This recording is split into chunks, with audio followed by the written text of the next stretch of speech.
Greetings, welcome back to Black Bear News, where we are discussing climate change, abrupt climate change, and things adjacent. And thank you always for your comments. Thank you all always for your financial donations. I do get them, and they are very, very generous. And everyone who contributes to this channel is helping to keep this channel alive and alternative news in general alive, and to keep channels talking, keeping climate change front and center alive. And I appreciate you. So let's go here. This is a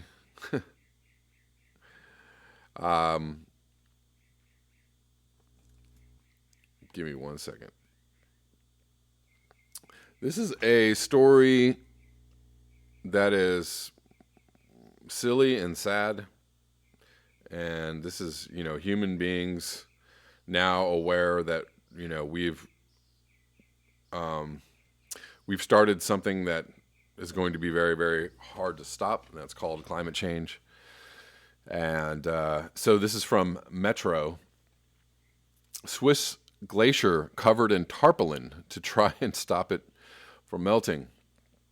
And we're probably going to see a lot more of this. This is going to happen. We're just going to see all kinds of crazy schemes. How do we stop the snow from melting, the ice from melting, the glaciers from melting?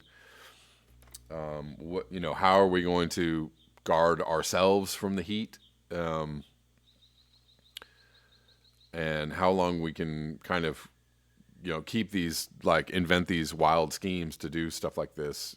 How long we're able to continue to do that is going to be questionable. Swiss glacier covered in tarpaulin to try and stop it melting. This is from Tuesday, July 16th by Jen Mills. A Swiss glacier is melting so swiftly that it has been covered with a tarpaulin to try and slow down the rate. Parts of the Gerschlingtischer, Gerschen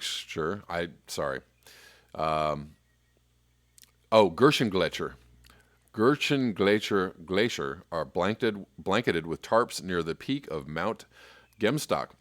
Standing at 2,961 meters high, the glacier in Andermatt, Switzerland, is just the latest to be given this treatment in a bid to stop it retreating. The Rhone Glacier has been covered every year since 2010 during the summer.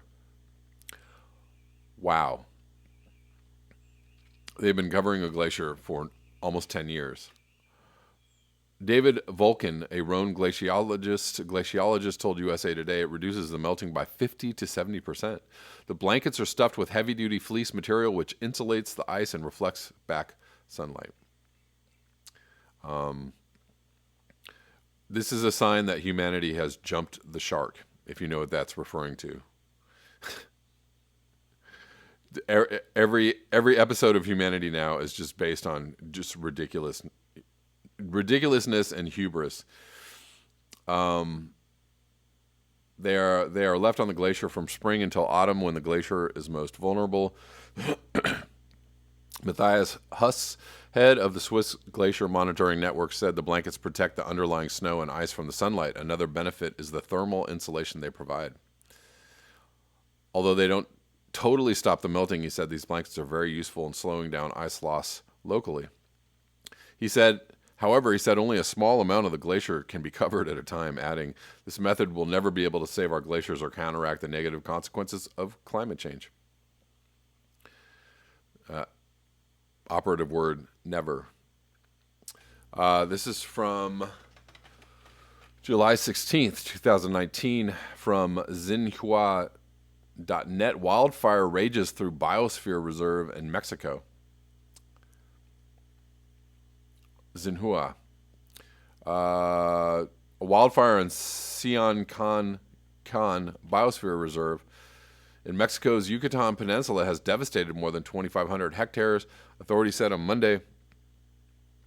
Discovered on July 8th, the blaze was just 30% under control. The fire's advance across the brush and high grass has slowed but continues to burn, said the Environment Department of Quintana Roo State. About 100 people including Air Force soldiers, were battling the flames in the 528,148 hectare reserve, which is a UNESCO World Heritage Site in the southern state of Quintana Roo. Drought and intense heat contributed to the blaze, said the department. Moving on. So this is, I believe, something that Will Falk was speaking on or was involved with. The blockade of this telescope in Hawaii. Is it Mauna Kea?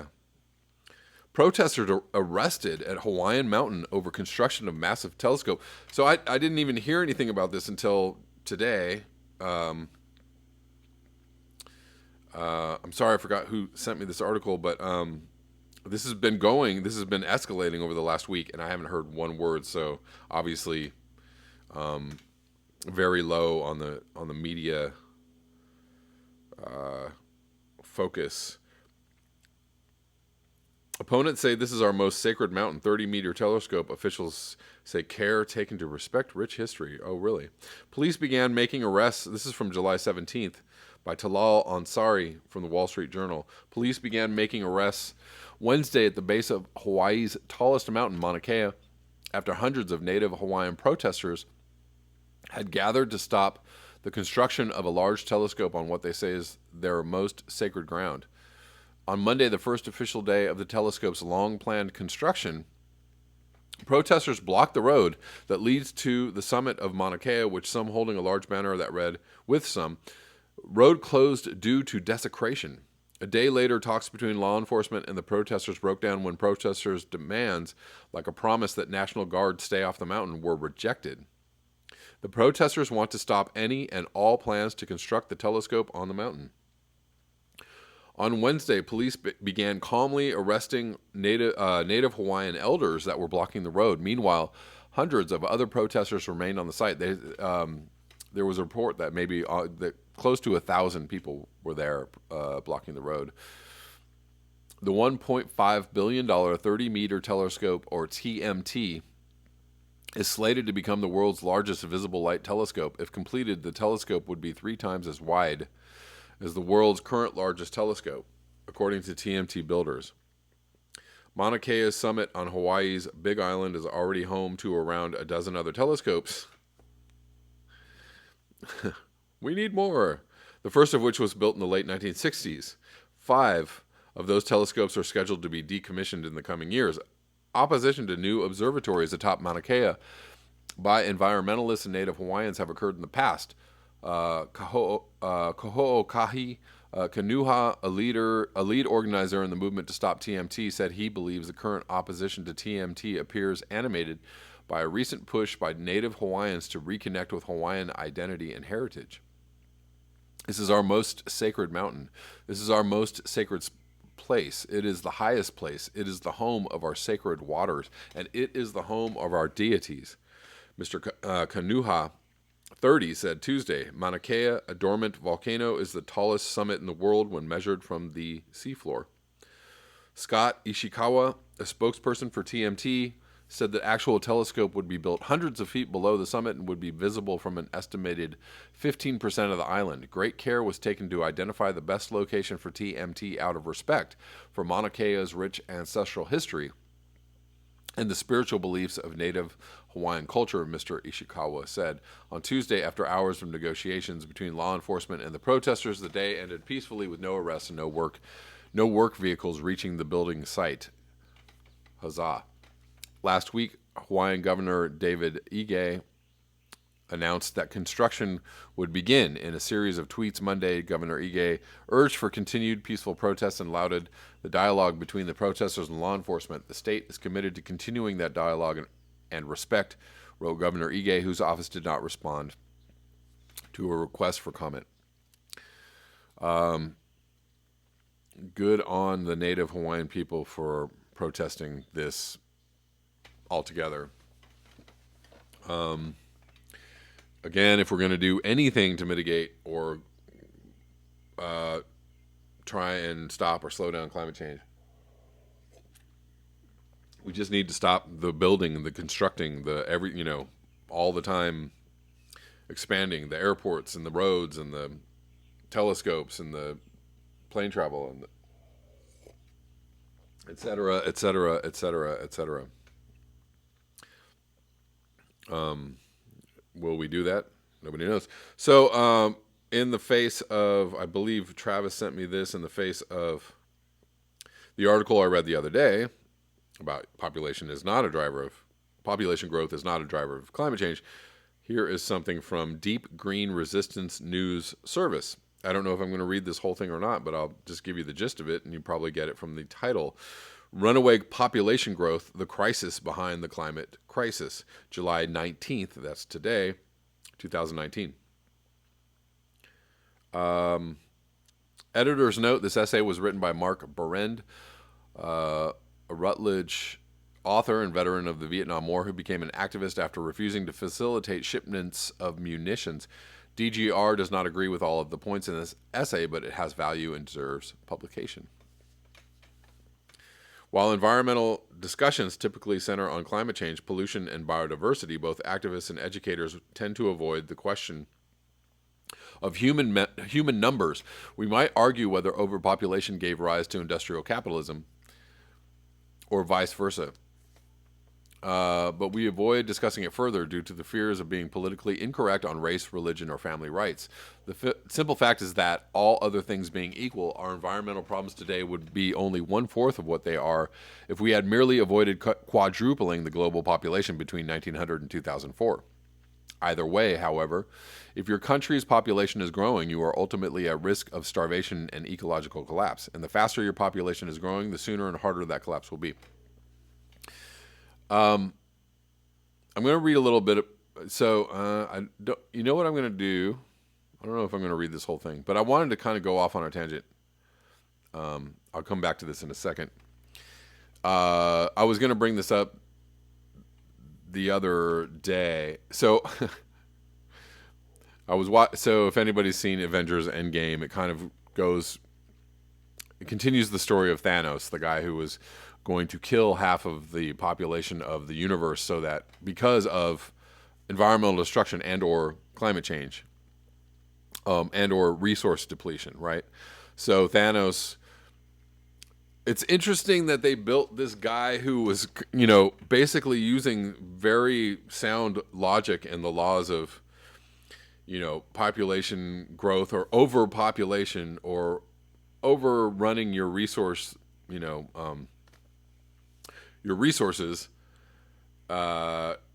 He was painted as this evil, nasty monster, big nasty monster, right?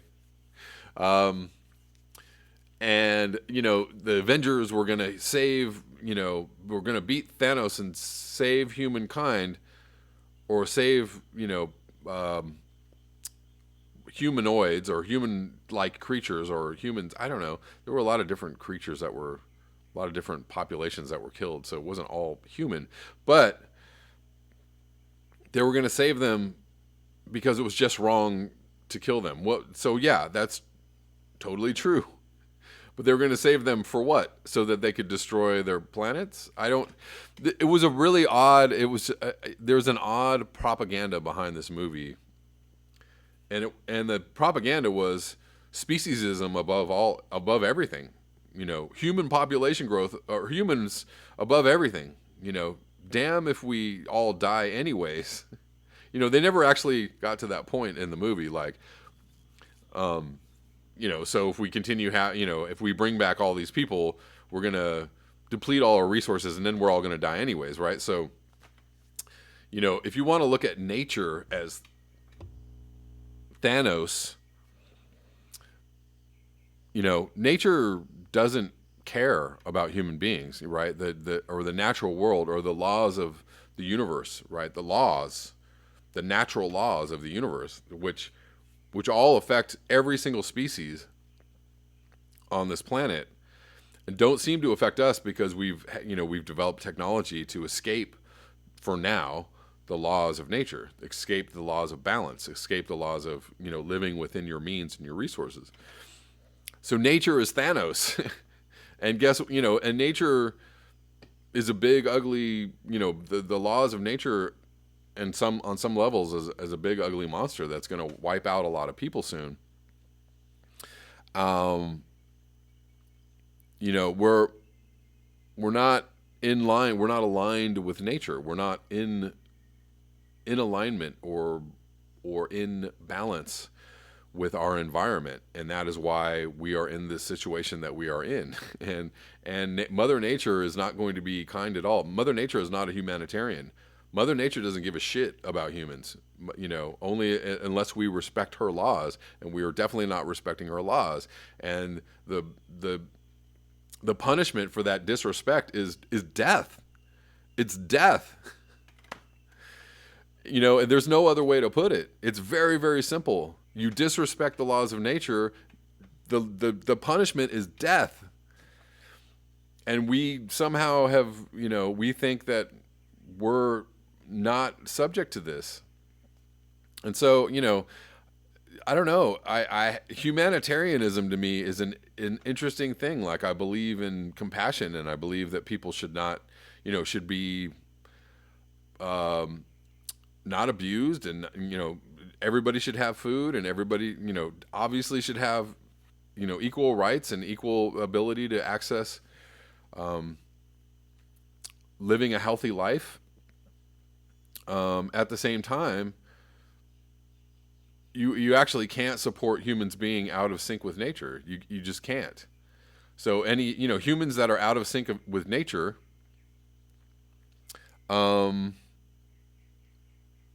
kind of have what's coming to them, you know, whether you want to agree with that or not, or whether you want to make laws about that or not. So, you know, when people are talking about overpopulation, nobody's ever really saying, let's kill a bunch of people. Like, nobody ever says that. Nobody ever, you know, we're not talking about eugenics. We're talking about overpopulation, which is an actual thing. People are talking about population control, you know, how to stop having babies so that there, you know, a natural order can be restored. But we as humans believe that we have the right to have however many babies we want. You know, how dare you put a limit on the babies we have, or what we do in regards to that. And guess what? You know, the ultimate ruler of our lives is not us or a president or a king or a prime minister. The ultimate ruler is Mother Nature. Nature herself is going to have something to say about how many babies we've had. And, you know, so when people talk about overpopulation, they're actually, you know, their interest is in realigning with the natural laws of the universe, with nature. And there's absolutely nothing wrong with that. That's actually a higher discussion than, you know, well, let's just do whatever we want. You know, we are the we are the unruly child who is about to get slapped down, you know, really, really hard. So I don't know. We let nature do the slapping, or we start doing some slapping. Because that's the thing, is if you want to align yourself with nature, you're going to have to start doing some slapping. I don't know, you know, I'm not talking about violence. I'm talking about, you know, no, you can't have any more kids. You know, we can't have any more kids. You know, somewhere, a line has to be drawn, and, you know, we're not ever going to draw it, because we're going to have to argue. We're going to argue about it until we're all dead. But if you really are concerned about climate change, or if you're concerned about the future of the human race, you have to have this discussion. You have to have this conversation, and somebody has to do some slapping, because you're going to get slapped. I don't know how else to put it. It's like, you know, whatever. We want to let somebody else do it for us. And that's the other thing too, is like, you know, you can't, you know, put any boxes or rules again around humans, because free, we have to be free to do whatever we want. You're not free to do whatever you want. You know, libertarians are pirates. They're just people that think that they should just be free to do whatever they want. You know, you're also free to do something stupid and die. And that's exactly what we're doing en masse, is doing something stupid, and then we're all going to die. So I don't know. The simple fact is that all things being equal, our environmental problems today, I already read that. The problem with human population isn't just that it's growing, but that it's been growing exponentially since the dawn of civilization, and especially since the beginning of the Industrial Revolution. Paul Ehrlich cites the mythical example of a weed that's introduced to a pond. The weed doubles in size every day and completely overruns the pond in a month, and yet if we were to try to visit the pond on the 29th day, we might think the problem is under control, since half the pond would still be intact. Riley, summing up the story, Ehrlich points out that a long history of exponential growth does not imply a long future of exponential growth. Human growth isn't quite that fast, but it has added dimensions, which in some way are even worse. Here's a real-life example put into proper context. Early in the first century of the Common Era, there were approximately 175 million people on Earth. In the almost 2,000 years that have followed, population has doubled more than 5 times. But look at how both the numbers and the timelines have accelerated. So in 50 CE, 175 million. 1150, 350 million. 1750, 700 million. 1875, 1.4 billion. 1955, 2.8 billion. 1995, 5.6 billion. And where are we now? Close to 8 billion. We're at like 7.8 billion. 2019. Note that it took 1,100 years for the population to double once. 600 years for it to double again. 125 years a third time. Then 80 years. Finally a mere 40. And it would be bad enough if we had simply added another 175 million lives at a faster and faster pace. But we're talking about doubling, quadrupling, and octupling the population, followed by geometric progressions for which there aren't even words. Going to 16 and 32 times the original number. Meanwhile, consider our use of resources. Just since 1900, in that year, 1.6 billion people used 7 billion tons of material. By 2008, 6.7 billion used 62 billion tons of material. And by 2030, economists say that 8.5 billion of us will use 100 billion tons of resources. Oh my God. Food, concrete, steel, fossil fuels, lumber, etc. We are not going to get to 8.5 billion people. I'm sorry. It's not going to happen. Because nature's going to start doing some slapping. That's, if we get to 8.5 billion people, I'll be surprised. We will definitely not get to 10 billion. We'll definitely not get to 9 billion. We're entering a phase called the sixth mass extinction, where nature does the slapping. Because we're little kids who wanted to just do whatever we wanted to do. Because we can't slap ourselves. I'm not going to read any more of this article. I'm going to link it below. You know where this is going, and everybody's seen the numbers, and everybody knows what this is about. But you can read the rest of this article, which will give you much more detail about this. And I'm looking at a notification from a friend of mine welcoming her new baby into the world, and I'm gonna congratulate her because I don't know what else to do. But we don't have long. Unfortunately. Thank you so much for your eyes, your ears, and your conscience. If you would like to support this channel, you can do so at the links below. Until next time, peace.